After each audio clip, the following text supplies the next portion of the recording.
有冇近中山市區100平方左右嘅3房總價100萬又有景觀嘅單位啊？哇，有啲難度喎，近中山市區。阿 Ben 啊，你近排帶到好多客去睇盤嘅，有冇啱我呢個後需求嘅推介啊？即係100萬到，跟住又要有景觀，又要近市區嘅。係。我上個禮拜日啱好帶咗個客人去睇咗中山博愛7路嘅一個華鴻景悅軒呢個樓盤。佢可以直面望3000畝嘅長江高爾夫嘅球景，仲可以望到湖、五桂山。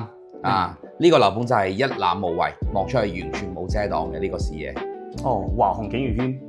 係啊，呢個盤嗰陣時開盤都要3萬蚊一平方喎，即係隨便一套總價都要300萬起步啦，超過200萬預算，唔得。哦，即係你客戶係100萬左右嘅預算嘅。係啊。咁啊啱好而家發展商做緊最後一波嘅清盤活動㗎啦。而家98方嘅，即係我哋講緊1000尺左右嘅單位咧，單價就11000嘅一平方，即係圍落嚟咧就110幾萬可以上車啦，唔超過120萬，應該啱好符合你客戶嘅預算。哇，變咗咁多啊！係啊，你攞啲資料俾我發俾佢下睇睇。或者我哋直接去到售樓部現場，我哋上到實體單位，我哋將最新嘅景觀視頻、最新嘅賣價、月光同埋按揭首付咧，我哋去到現場，將呢啲資料全部打包好，再發俾你客戶都未遲啊。有道理，夠專業，出發 ，Let's go。好啦，咁而家我哋就揸車出發去我哋華鴻景悅軒嘅樓盤，我哋大概10零分鐘就到噶啦。好，你啱啱話呢個盤依家賣緊1萬一平方嗬，呢個價真定假啊？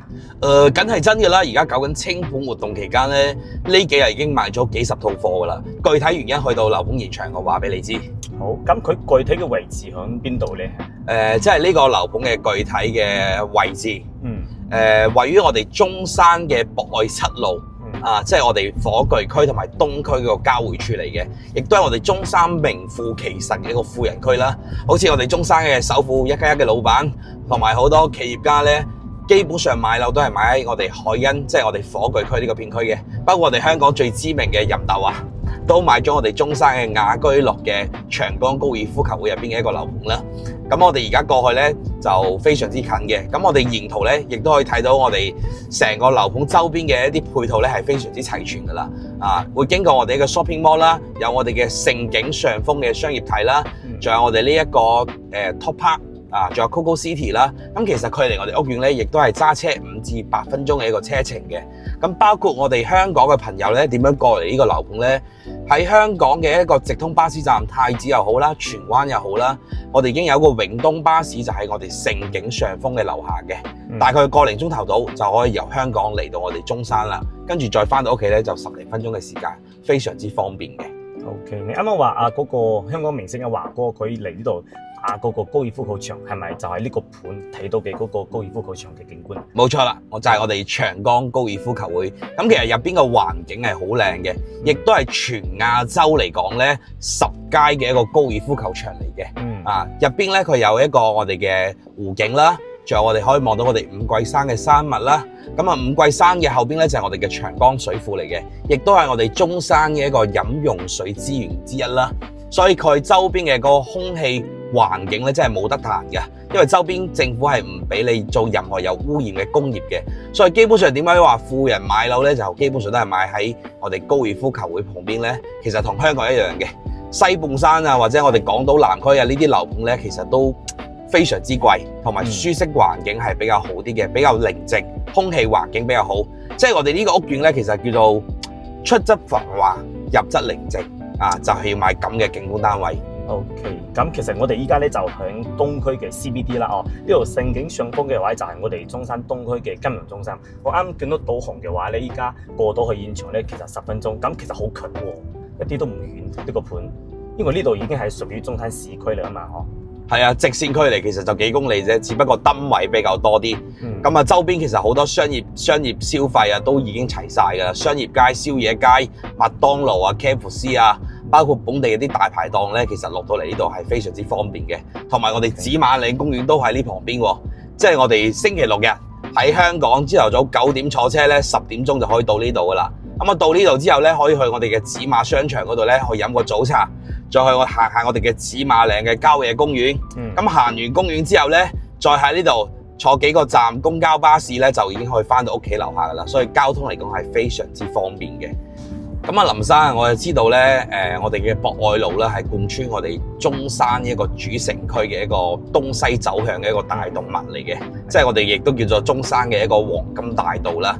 由我哋嘅沙溪到西區，再到呢一個石岐區、東區、南區，再到我哋呢個火炬區，基本上係貫穿咗我哋中山一個主城區嘅一個大動脈嚟㗎啦。所以咧，其實我亦都想同大家工作朋友問一下咧，呢條博愛路咧，點樣定義咧？即係佢點樣叫呢個名咧？想問下林生，你有冇了解過咧？呢個肯定有，因為我本人畢竟咧都喺中山生活咗15年時間㗎啦。咁博愛路呢條咧，其實佢原名咧就唔叫博愛路嘅，佢係1992年嘅時候咧就已經起好㗎啦。咁嗰陣時咧就係叫環市路嚟嘅啊。咁然後咧就會，因為你都知啦，中山市咧係孫中山先生嘅故鄉，咁就為咗紀念國父先生嘅一個博愛精神，所以咧先將呢條路改名就博愛路嘅。咁博愛咧其實喺中山有好多命名嘅，好似博愛醫院都有啊。係博愛醫院啊，博愛小學啊，博愛中學啊，都係為咗紀念孫中山先生嘅博愛精神。所以呢條道路嘅對於中山係意義比較大嘅一條路嚟嘅。所以都歡迎大家嚟到我哋嘅國父之鄉，嚟體驗下我哋中山嘅本土嘅人化、人民人情啦。咁其實我哋頭先經過嗰度咧，就係我哋一個博覽中心嘅位置啦。咁博覽中心咧，而家去到我哋呢一個華雄景悅圈嘅樓盤咧，只需要5至6分鐘嘅車程嘅。咁啊，點解阿 Ben 要提及呢個博覽中心咧？而家呢度係我哋深中跨城巴士嘅一個總站嚟嘅，即係由深圳過關嘅朋友咧，無論係從福田又好啊，或者係深圳灣啊、蓮塘口岸咧，其實都有專車係直達我哋博覽中心，而且係全程係唔停車嘅，一站直達。最近嘅時間，由我哋嘅深圳灣出關之後咧，45分鐘就可以嚟到我哋中山噶啦。所以阿 Ben 講嘅9點鐘喺深圳出關坐車，10點前就一定可以到中山噶啦。所以交通嚟講，亦都係非常之方便嘅。而且你知唔知啊，林生呢個車票幾錢啊？18蚊，18蚊係到深圳灣嘅，28蚊就到福田同埋蓮塘噶啦。比以前嘅票價咧係平咗足足有2-3倍啊！以前我哋搭落深圳要兜虎門大橋啊嘛，路程比較多，高速公路收費又貴，基本上坐一程都要百零蚊，即係來回要200蚊噶啦。而家咧就方便好多啦，特別係一啲退休上嚟度假或者上嚟食下嘢啊，上嚟娛樂下嘅香港朋友嚟講咧，其實我哋嘅交通成本就降低咗唔少啦。OK， 咁我哋前面右轉咧就入到我哋屋苑啦。咁我哋陣間樓盤見。好。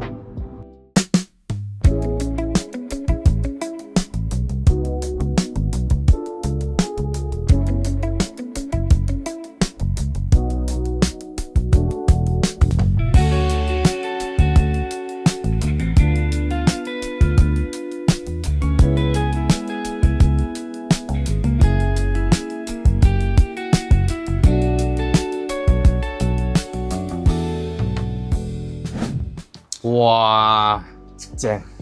呢個景真係無敵啦！有冇呃你啊，林生？你覺得呢個景點樣咧？非常之好啊！第一，我覺得冇遮擋，好開揚，好舒服啊！其實單單坐喺度我都唔想起身啦，因為我覺得呢個景都唔止100萬。阿 Ben，你覺得如何？我哋喺 office 講嘅呢個單位咧，100零萬就可以買到啦。你覺得呢個景都唔止值100萬㗎啦？因為真嘅，其實而家咧喺國內嚟講咧，其實高爾夫用地咧已經係唔批㗎啦，係啦，即係以前起落嘅有高爾夫就有高爾夫，之後嗰啲都回批㗎啦。所以呢啲單位咧其實係買一套少一套嘅，而且我企喺呢度，大家可以感受下呢個視野，呢一個景觀，可以望到湖景、果嶺同埋我哋山景，仲有我哋一個長江水庫嘅景觀，全部都係一覽無遺嘅。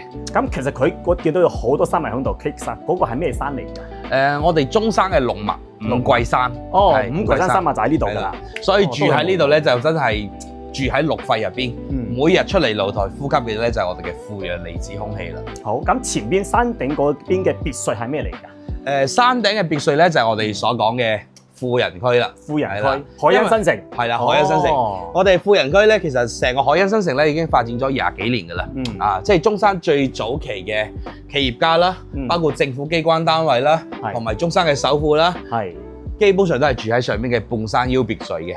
所以其實呢度咧同香港嘅西半山嘅定位係差唔多嘅。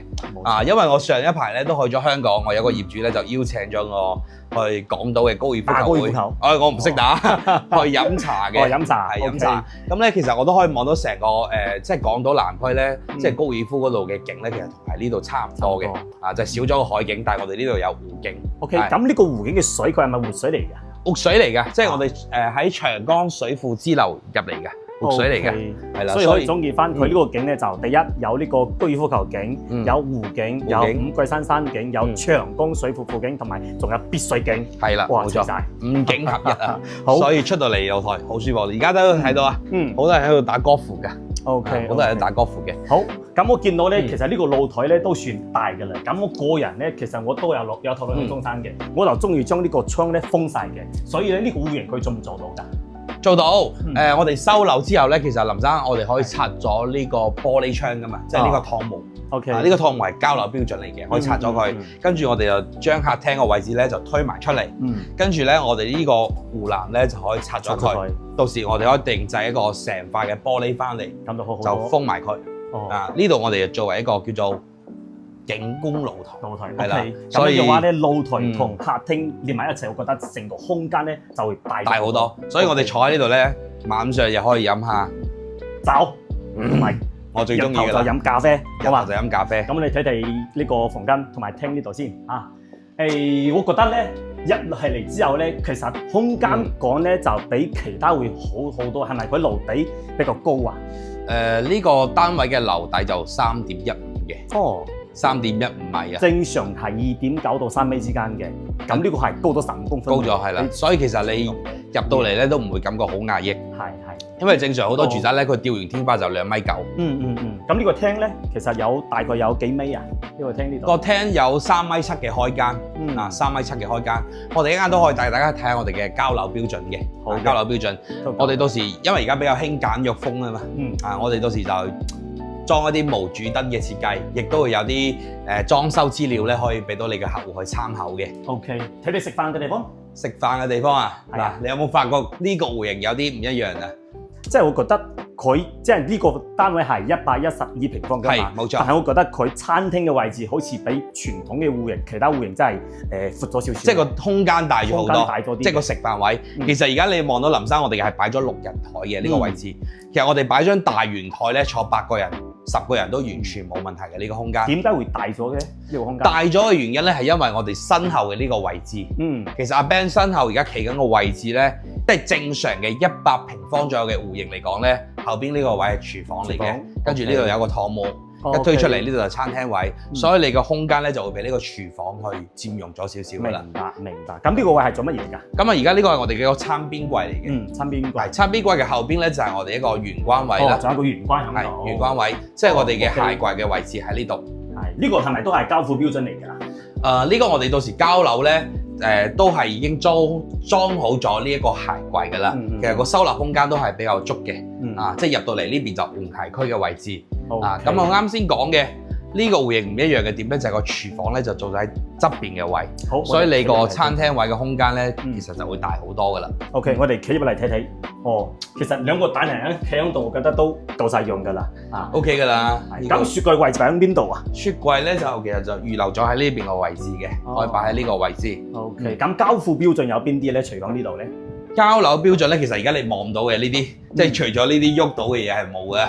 我哋呢個抽油煙機啊，上邊嘅呢個收納櫃，全部都係做好晒嘅，全部都有嘅。即係包括家伙就可以。下邊嘅呢個洗碗機啊、抽油煙機，全部都配套埋㗎啦。好，咁企喺呢度，我覺得都好扯風喎。係啊，扯風啊！點解咧？因為我哋呢邊係朝南，跟住呢度仲有一個露台。係喎，即係其實打開呢個露台嘅門咧，就係可以做到南北對流嘅一個設計㗎啦。咁啊，呢個就係生活陽台嚟嘅。係，即係平時用喺邊度咧？生活陽台。生活陽台我哋就平時可以喺呢度睇啦。我哋預留咗呢一個熱水器，係熱水器，同埋我哋呢個去水位，即係裝我哋呢個洗衣機啦、烘乾機啦，其實都可以裝喺呢邊嘅，包括可以喺邊晾衫。因為如果你封咗個露台嘅情況下咧，呢度就可以作為一個生活陽台，就晾衫區、洗衣區。所以咧，其實咧就呢個位置咧就可以俾到大家去使用嘅。係，呢個係一個優點嚟嘅，即係唔會佔用主露台嘅空間位置。好嘛？因為其實你喺嗰度晾衫咧係比較肉酸㗎嘛，即係有啲朋友上嚟話想睇個高爾夫景，你啲衫掉落嚟好肉酸㗎嘛。咁擺呢個位置咧就隱私性會高少少咯。好，咁我哋睇睇房間好嘛？好。佢呢個係幾個房㗎？呢度係3房嘅，112方做3房2衛嘅。咁入到嚟呢一間房咧，就我哋嘅客房嚟嘅，林生。你可以留意到三邊落床，三邊落床。佢呢個窗都係朝南㗎。朝南嘅。我哋3間房，每間房都係做到朝南，都係望呢個高爾夫景。咁可唔可以推出去咧？即係打出去呢棟牆？呢棟牆咧就打唔到嘅，因為呢棟牆係承重牆嚟嘅。但係都預留咗我哋呢一個窗位俾大家㗎啦，即係可以望到我哋高爾夫景啦。OK，即係佢有嘅擺埋牆嘅同時，都可以擺埋個衣櫃，係啊，空間都係算夠㗎啦。算夠㗎啦，客房嚟講算夠㗎啦。2個床頭櫃加埋個衣櫃，仲可以做到3邊落床。好，我哋再睇下一間。咁我哋過到呢度行到嚟咧，其實呢個位置，就係我哋一個洗手間嘅位置，即係公共洗手間嚟嘅，即係都係做到乾濕分離，而且係呢個推拉門嘅設計。唔會佔用到你呢度嘅空間。好，係啦，呢個都係交付標準。交付標準，而家你望到嘅所有嘢，鏡櫃、洗手盆、馬桶同埋呢一個乾濕分離嘅，都係交流標準，同埋係一個名詞嚟嘅。即係呢個仲有一個窗，仲有個窗喺度。好啦，咁我哋接落嚟就行出嚟，我哋可以帶你睇睇呢間房。呢間房一睇就係主人房，feel 到㗎啦，呢間房係啦，呢個就係我哋套房嚟嘅。OK，套房嚟嘅。哇！一入嚟咧就感受到佢一個好大嘅優點，即係佢呢面窗咧係冇任何嗰個牆體嘅，落地玻璃窗係啦，落地玻璃窗，即係半落地啦，係啦。咁其實我覺得呢啲安全感我會足啲因為咧我驚有啲小朋友咧喺度踢嚟踢去咧，如果裝到下邊咧，其實係比較危險少少嘅。但係呢度咧係下邊係牆體嚟嘅，喺上面先裝咗呢個窗體嘅，但係咧望出去個視野都係非常之開揚。即係好似你嘅客戶又想揾100零萬又有景觀嘅度假屋咧，其實周6日翻到嚟，哇喺呢度坐下瞓覺啊，瞓啊，一起嚟望到嘅呢個景，的確，如果係正啊！如果係我真係，如果琴日我心情唔好嘅，喺呢度瞓一晚，起身睇到呢個景，我覺得咩煩惱都冇晒嘅，好舒服，係啊，好舒服。咁其實佢呢個景同嗰個露台嘅景觀朝向係咪一樣嘅？一樣嘅，基本上一樣嘅，因為係。基本上呢間房咧都係連住個露台嘅，連住個露台，看望高爾夫嗰邊會更加多啲啦。同樣都可以望到湖景嘅。好，咁主人房佢呢度就有多一個洗手間喺度，係多個洗手間。好，咁我哋林生帶你睇下我哋第3間房。其實我哋每間房除咗客廳之外咧，我哋每間房嘅樓底都係3.15米嘅，即係吊回天花之後。就係公主房，係啦，公主房你有冇發現個優勢咩？呢間房？有，即係正常100方左右嘅3房咧，我哋以前睇高戶型咧，佢只有2個房間係可以朝南嘅，但係呢個第3間房咧都係一樣朝南，都係朝南嘅 ，OK， 都係望高爾夫景，而且咧就多咗呢個位，我哋獨立嘅醫務間位，對女仔會好好多，喺呢邊可以溫書啊嘛。仲預留咗呢個書台位，所以呢間房咧其實係比較市正嘅，即係112方，大概香港嘅尺數嚟講就係1200尺，1200尺度啦，3房2衛，而且咧又可以做到湖都朝南嘅，即係每間房都朝南，而且係完全係冇遮擋嘅。咁呢個單位咧個總價咧而家清盤嘅折後價咧大約就係去到130萬出頭，係130萬出頭。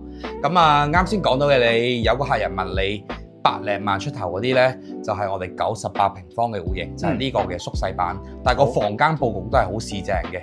咁啊，不如我哋帶大家去睇下146方嘅戶型，即係再大少少嘅，再大少少嘅，再大少少嘅，可以啊，可以睇下個景觀係點樣。OK， 冇問題。咁我哋出發。好，林生，我哋而家就嚟到呢個146方嘅單位啦，就喺我哋嘅右手邊。呢度電梯廳一出嚟，往右手邊就到噶啦。咁其實佢呢一層係幾個 lift 幾伙㗎？呢度咧就係2梯4戶，但係就分區嘅。呢部 lift 咧就係專門供呢2伙單位用嘅。啱先我哋睇嘅112方咧就喺我哋左手邊，跟住呢邊右手邊就係146方嘅。OK，係啦，其實都相當於1梯2伙。1梯2伙，跟住再過去過道嗰邊咧仲有2伙單位。即係如果平時呢呢部 lift 維修嘅情況下咧，我哋仲可以行另外一部 lift， 係啦，其實都係行一個過渡嘅啫。咁其實出到嚟，佢呢個空間都好大個，我用唔用到咧？如果住呢度嘅？呢個空間咧，其實就俾唔到大家用嘅，因為佢係屬於公共位置，就係你身後電梯廳出嚟呢個位置咧係唔可以擺嘢嘅，所以112方咧就冇咁着數，即係個鞋櫃咧就只可以擺入邊。但係咧呢個戶型咧146方呢個大單位嘅優勢咧就係我哋入到嚟呢個位置就係我哋一個私家入花園嘅位置，係啦，即係我感覺對比到，即係啱啱個戶型嘅話咧，嗰個鞋櫃咧只可以擺喺屋企，咁呢個戶型嘅話，你可以將鞋櫃擺喺出邊。係啦，不過其實啱先嗰個單位嘅戶型嘅鞋櫃都夠用㗎啦，都夠用，一排個嘅玄關位。但係呢度咧就多咗一個收納空間咯，即係平時一啲我哋如果中意騎行嘅朋友咧，可以將個單車咧就擺出邊，或者擺放一啲雜物，呢個空間都係夠㗎啦。呢個空間係唔計積嘅。唔計嗰個房產值嘅面積嘅，就全陣數。南北對流喎。係啊，都做到南北對流㗎。好，跟住入到嚟咧，我哋呢度就係一個交付嘅，就係雙開嘅子母門㗎啦。咁啊，林生又唔知道呢個雙開子母門點解要咁設計嘅？點解咧？一般嚟講喺大單位上面先用得着嘅。因為咧大單位咧佢買嘅家私啦、電器啦、床褥啦，都相對會比較大啲嘅。咁你搬入嚟嘅話咧，如果單一個門開咧，其實係比較難嘅，即係好多都要吊上嚟。但係呢度咧，如果平時買大件嘢咧，就可以打開呢邊，我哋就可以做到雙開門，所以好多嘢就入到嚟啦。呢個係發展出一個細節位嚟嘅，亦都係而家好多大單位用到嘅。哇！又挖啦，又開始挖㗎啦！呢個廳大咗好多，係啊，南北對流，有兩個露台，一個景觀陽台，一個生活露台。呢個露台咧，亦都拍得上我哋100幾方嘅正陽台。咁睇睇先，好唔好 ？OK， 睇睇呢個生活陽台先。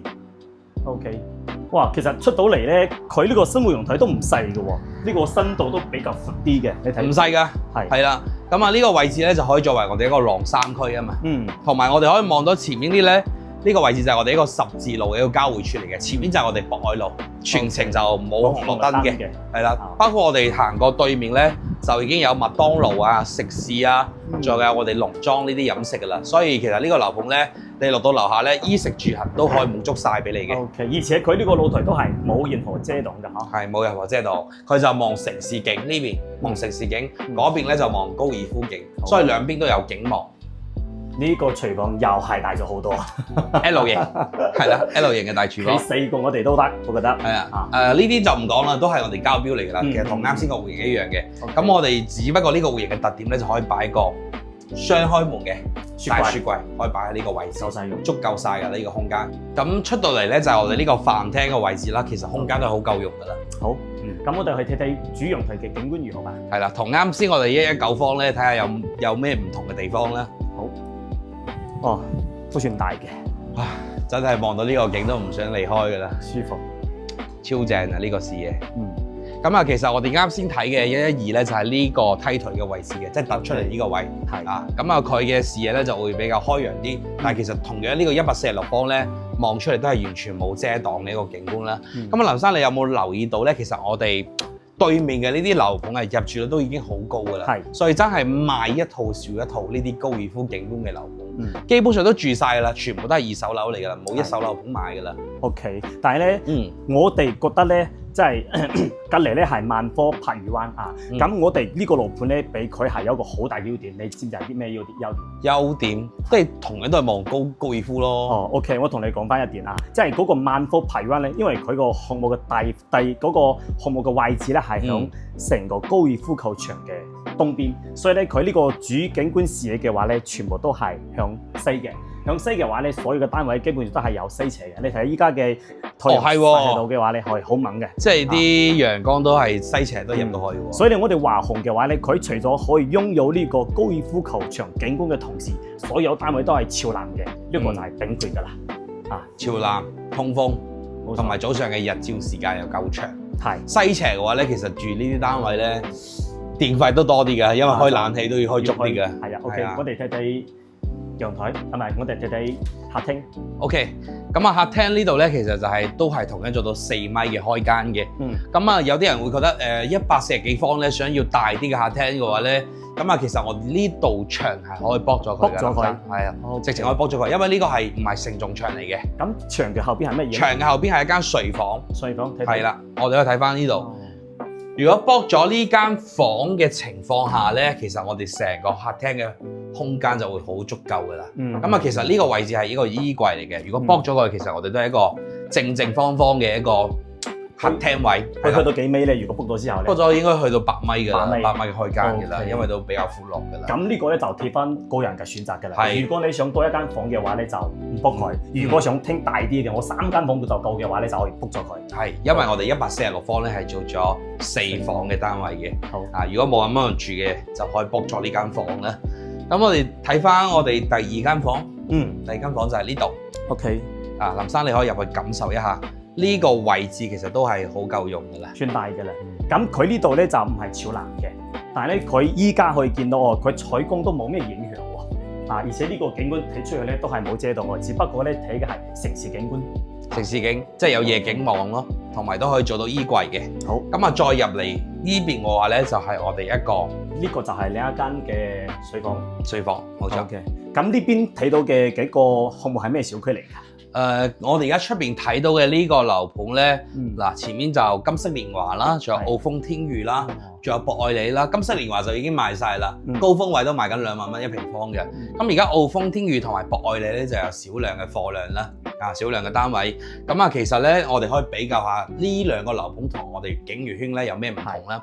咁啊，其實呢兩個樓盤而家嘅賣價咧都要去到12000幾，接近13000嘅價位，同埋博愛里咧仲係冇大裝修嘅，即係清水樓嘅單位，係啦，即係講緊個價錢咧，仲比我哋嘅特價單位大裝修仲要貴嘅添，係啦。咁我哋講下呢兩個樓盤同我哋景娛圈嘅區別喺邊度咧？前面呢條就係我哋博愛路主幹道，全程望綠燈嘅。咁呢兩個樓盤咧會比較靠近翻我哋主幹道，所以個噪音會大少少，即係居住嘅舒適感會差啲啦。咁啊，第二個咧就係景觀方面嚟講咧，其實就冇咁好啦。咁啊，多數都係望遠景或者公路景噶啦。咁啊，其實我哋去到主人房就可以感受到呢幾個樓盤之間嘅區別啦。我哋嘅主人房咧，外景都係完全冇遮擋嘅。即係企喺呢度嘅話咧，成個景觀又變晒㗎啦，成個景觀都唔同晒㗎啦。OK，佢呢個窗都係全面嘅綠地玻璃窗，係啦，都可以望到我哋呢一個高爾夫景、湖景、別墅景，都係一覽無遺嘅。其實你講嘅呢啲景嗬，我覺得香港人咧就會比較注重風水。咁如果有呢啲景嘅情況之下，風水如何咧？有山有水，山水環抱啊嘛，我哋講嘅。富人區點解中意住喺呢啲位置買呢啲地方嘅樓咧？風水學嚟講，聚財聚財，寓意係比較好嘅，係啦。咁啊住喺呢度，即係我哋講嘅，身心健康都會靚好多。一起床就可以望到呢啲景啦。OK，咁我哋呢個就係146方嘅戶型。咁我哋而家最尾睇嘅呢間房咧，就係我哋嘅主人房，同樣都配備有我哋嘅洗手間啦，同埋衣帽間。咁一陣間都可以插一個空鏡俾大家感受下我哋一個空間係點樣嘅。咁我哋而家或者我哋落去售樓部，我哋去計一計嗰個單位嘅嗰個價錢，即係首期啦、總價啦、同埋月供啦，同埋一啲稅費，大概買一個單位要幾錢嘅。咁我哋可以同你個客戶去做一個詳細嘅解釋啦，即係我哋由最細嘅98方，即係1000零尺嘅單位，到我哋呢個啱先睇嘅112，再呢個146方，景觀比較靚嘅單位，比較符合香港人買嘅單位咧，我哋都逐一計個價，同大家介紹下，好唔好？好，冇問題。OK，麻煩你阿 Ben。咁我哋落去售樓部啦。OK。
OK，咁都辛苦晒阿 Ben 啊，啱啱都帶我睇咗2、3個示範單位㗎啦啊！咁依家翻到所羅部嘅話咧，我嗰個客戶陳生佢就比較關注預算嘅。哦，佢嘅預算嘅話咧，我覺得98平方呢個單位係比較啱佢嘅。98係，可否幫我計一計呢個單位嘅總價月供大概係幾多？我已經準備好啊，林生，有做功課喎，有做功課㗎啦。好咁98平方咧，而家我哋有套6樓嘅03單位咧，就做緊特價嘅。係。咁呢個單位咧，而家折後嘅總價就1152911蚊啦。咁我哋計整數咧就齊頭數115萬啦。應該係未到底。未到底。OK。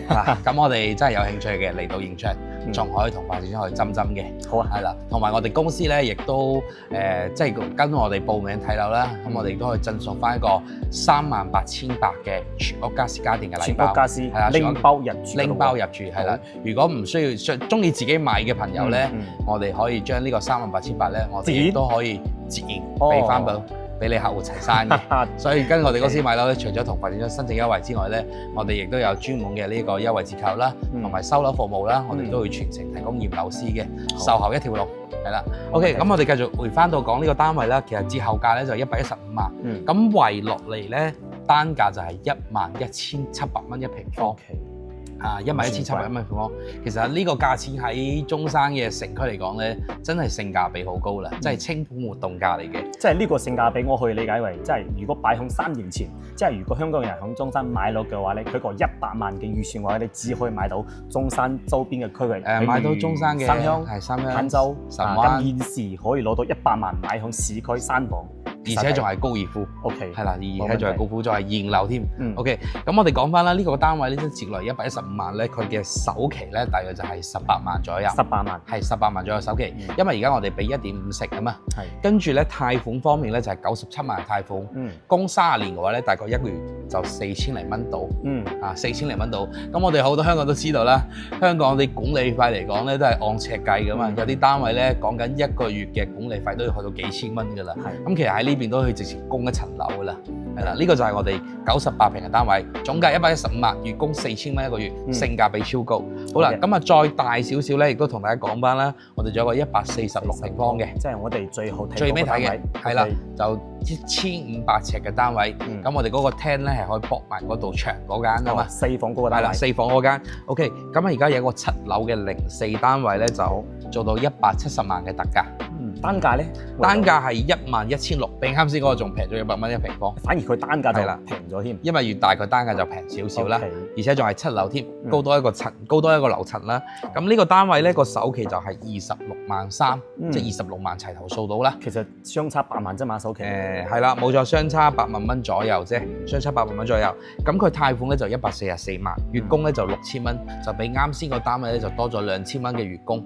係啦，所以其實如果係百零萬嘅單位咧，我哋亦都可以選擇98平方嘅。如果係中意改善型、中意大戶型嘅買家咧，亦都係考慮翻我哋146方嘅單位啦。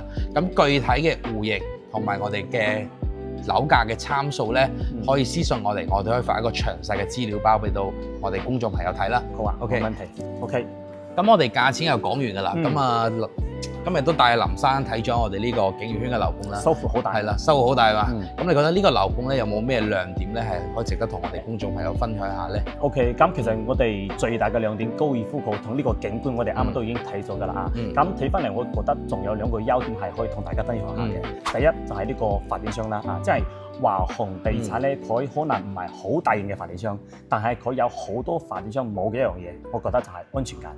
即係而家呢個市場環境之下咧，發展商嘅規模越大，其實係越危險嘅。當然除咗嗰啲國家隊啦、央企、國企呢啲就冇問題嘅。但係民營企業嚟講，華鴻反而係比較安全嘅選擇之一。佢比較保守啲喎，係因為佢係中山本土嘅一個發展商之一嚟嘅，老品牌嚟㗎啦。響中山都有超過20年嘅發展經驗㗎啦。咁佢響市區呢啲核心地段可以攞到呢啲地嘅話咧，都係證明到佢嘅實力係毋庸置疑嘅。即係呢啲本土嘅老字號發展商咧，佢起樓都係大部分嘅現金都係自己嘅錢嚟嘅，即係就唔係自己企借佢嚟業嘅錢。係，所以呢嘅資金鏈方面咧就比較穩陣啲、穩陣啲㗎啦嚇。呢個係第一，其二啊就係全部都係現成嘅，即係你可以見到嘅話咧，呢個嘅配套景觀啊，佢個生活啊、環境啊之類，你唔需要係等，呢個就係幾乎係零風險係數嘅一次買樓。即係我哋唔使話買未來去等。冇錯啊，即係你見到嘅嘢咧就係咁樣㗎啦，你都唔使擔心陽台前邊嘅景觀會唔會就起樓啊，同埋你都唔使擔心話嗰個講嘅高爾夫球場如果冇咗啊，其實都已經全部係定咗型㗎啦。呢個就係對於購房者嚟講係第二大安心嘅地方，好嘛？咁講翻價格啦，好唔好？阿 Ben，你覺得佢依家嘅價格咁平嘅情況之下，會唔會再低少少，或者再有機會下調咧？其實我自己個人觀點啊，林生，呢個樓盤咧，其實我哋當時講緊係28000左右嘅均價嘅。如果上到大單位，即係140幾方以上咧，包括162方嘅嗰啲大單位咧，基本上嘅單價已經係超過3萬一平方成交㗎啦。我仲記得當日開盤係2021年左右，當日開盤都成交咗106宗單位嘅，係啦，所以其實都好多本地都比較認可呢個地段。同埋以呢個價位去入手呢個樓盤嘅，就一定係有個價值喺呢度。咁啊，只不過呢個樓盤佢咧啱出世咧，就撞到唔好嘅時機，疫情嚟咗。咁啊，疫情嚟咗就封關啦，包括國內一啲環境啦，同埋一啲封關又好啦，包括我哋一啲國內嘅一啲餐飲店啊、食肆店啊，各方面企業嚟講咧，其實個資金壓力都係比較大嘅，所以好多人都唔敢去超前去消費，所以就導致呢個樓盤咧就一直擱置喺度。咁發展商本身你都有提及到啦，佢唔係一個大規模嘅發展商，佢唔會話借好多錢去賣樓，好似恒大咁樣一路貸款一路攞地一路起樓。咁啊，疫情一嚟，佢資金鏈一斷咧，佢就要逼不得已，只能夠降價去賣，還錢俾發展商。最後都係供應唔上。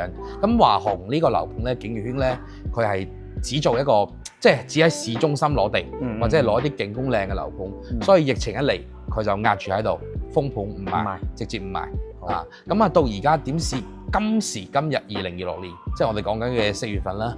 即係點解攞呢個樓盤出嚟賣咧？咁其實我都覺得發展商佢係聞到一啲商機嘅。即係我哋今年開年翻嚟啦，即係我哋叫做小陽春啦。2、3月份翻嚟，其實我哋可以感受到成個市場咧，其實樓市係有度逐步回暖嘅感覺。我哋內地㗎啦，北上廣深啦，呢啲一線城市，包括杭州又好啦，已經係率先起步。嗱，我哋開始咩啊？量價齊升，係啦，包括一啲一線城市租金都升埋喎。咁我哋最熟悉嘅香港啦，一橋之隔啦，香港今年翻嚟都係租金升，樓價又升，係啦，樓價又升，同埋我哋呢一個出貨量又升啦。所以其實咧，我覺得係一個回暖嘅跡象，所以發展商亦都係想喺呢個時間段去出貨。咁第三啦，我覺得呢個樓盤亦都係做緊一啲清盤嘅動作㗎啦，因為剩翻嘅單位真係唔多㗎啦。咁可能發展商亦都想回流啲現金翻嚟，咁啊可能再去做翻第二個項目啦，或者去做翻其他一啲商業嘅發展啦。咁呢個係我個人嘅觀點啦。咁啊同埋最後一點就係林生問到我哋呢個樓盤究竟會唔會再降咧？咁啊其實我覺得大幅度降價嘅機會已經係好微㗎啦，因為本身貨量唔多。第二咧就係以我做地產嘅專業角度嚟講咧，咁啊其實華虹嘅呢個地塊，特別係景悅軒呢度咧，號稱係當時拍出中山嘅地王嘅樓價嚟㗎啦，拍地樓面價都去到本都已經喺度㗎啦，7000幾8000蚊一平方㗎啦，即係當時發展商攞呢嚿地都要到去到呢個成本價㗎啦。咁而家賣你幾錢啊？11000，加埋裝修啱啱好，加埋裝修唔止添喎，裝修我哋係基本上係1500蚊一平方嘅標準，呢度已經去到8500啦。仲有我哋起樓嘅成本咧，白地起樓、打地基、建築工人嘅成本、材料成本都要去到2000幾一平方噶啦。所以基本上加埋稅費呢啲咧，因為發展商仲要交增值稅、地稅交俾政府嘅，加埋基本上已經去到11000、12000嘅成本價噶啦。所以而家我哋嘅大價單位咧，發展商可以講緊係叫做成本價去賣，係成本價拋貨，回流現金。OK， 咁當然有啲公眾朋友，如果好似陳生咁樣咧，佢如果中意樓層高少少嘅 ，OK， 咁我哋就可能單價會貴少少，可能13000、14000左右。咁啊因人而定啦，因為樓層越高就越貴，特別係呢啲有景觀嘅樓盤。好所以其實我自己覺得就係呢幾點啦，我覺得應該價錢方面嚟講，只要你覺得合適，就係最好嘅入手時機啦。最好嘅入手時機。聽完之後咧，我都覺得係，即係依家現時呢個樓盤11000幾嘅價格一場，其實對比呢個樓盤嚟講，即係你已經係歷史最低嘅時期㗎。歷史最低。即係你依家入場嘅話，你比歷史任何時期買嘅嗰個臨街嗰個價錢都係低，都係最低嘅。都係低嘅。OK。包括呢一個片區咧就富人區嚟嘅。其實好多二手樓盤嘅價錢咧仲貴過一手嘅。包括我哋入嚟話買嘅海欣啦，其實都係高爾夫球場嘅後邊㗎嘛。咁啊，二手樓賣緊2萬幾都有，一手樓賣緊萬幾蚊平方。揸咗700千蚊一平方嘅都有，所以其實我覺得呢個片區咧係比較適合自住嘅群體入手啦，同埋半投資半自住，我覺得呢度都非常之啱嘅。係啦，咁啊，我哋呢一期咧就介紹到呢度啦。咁啊，如果下一期咧，我哋仲有公眾朋友咧又想睇下中山啊，有邊度有海景房啊，邊度有4.0住宅啊，可以將你嘅需求可以留言喺評論區。咁下一期咧，我哋同林生即刻開片拍俾你睇。咁問題，咁我哋下一期再見，拜拜。